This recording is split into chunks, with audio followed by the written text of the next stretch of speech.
Bonsoir à tous, je me présente, je m'appelle Blackfire, on va parler de, comment il s'appelle, j'ai oublié son nom, des X-Men saison 2 de la série des années 90. J'avais déjà fait une critique de la première saison que j'avais trouvé vraiment phénoménale. Je me rappelle plus si j'avais mis 10, mais ouais, au moins 9, c'est sûr, parce que il y avait Apocalypse, il y avait Magneto, il y avait, comment on appelle ça, les frères de l'humanité, c'est un groupe raciste, c'est un peu comme le RN. C'est vrai en plus. Sauf qu'ils vont un peu plus loin sur le fascisme. Et parce qu'ils sont contre les mutants et en fait tu sens qu'ils sont prêts à les exterminer. Il y a beaucoup de bonnes choses dans la première saison. Il y avait l'arc Day of Future Past, Oliver Trask, le sénateur Kelly. Et en fait la mort du sénateur Kelly allait engendrer ce qui s'est passé après. Et c'est marrant parce que ça fait penser aussi à la mort de Kennedy. Euh, Physiquement, elle lui ressemble, il y a un truc, hein. Voilà, et c'était assez intéressant ce que ça racontait dans la première saison, et puis le combat avec Wolverine avec Dans le sabre.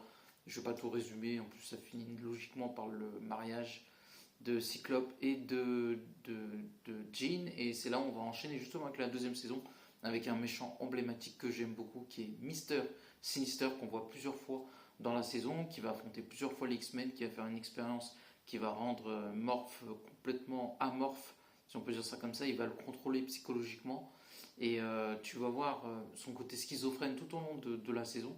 C'est incroyable. Et puis ça approfondit les personnages avec Cyclope, la guilde des voleurs avec Gambit. Il y a Cable de retour. J'ai un doute si Apocalypse ne revient pas dans cette saison. Ça finit sur la Terre sauvage.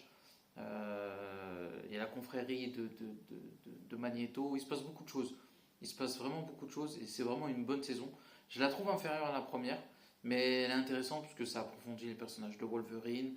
Il y a Bishop qui revient, il y a Cable aussi, qui était dans la première saison. Tu les vois dans cette saison. Et il y a l'approfondissement des personnages, que ce soit Tornade, que ce soit Cyclope, Jean, Gambit et le Fauve aussi. Donc non, non, vraiment c'est très intéressant. Et il y a toujours aussi cette équipe raciste, les frères de l'humanité, ça s'appelle comme ça en plus. Ça m'a marqué, je sais pas pourquoi. Et non, non, la deuxième saison est vraiment pas mal. Donc n'oubliez pas, ouais, je mettrais 8 sur 10, c'est en dessous de la première, mais c'est pas mal, ça reste de bonne qualité aussi. Donc n'oubliez pas de commenter. Il y a le fléau, je crois, si j'avais un doute. Il me semble que, je sais plus si le fléau est dans la première ou la deuxième saison, mais il me semble qu'il est aussi dans la deuxième saison. Donc n'oubliez pas de commenter avec la vidéo. À la prochaine. Ciao.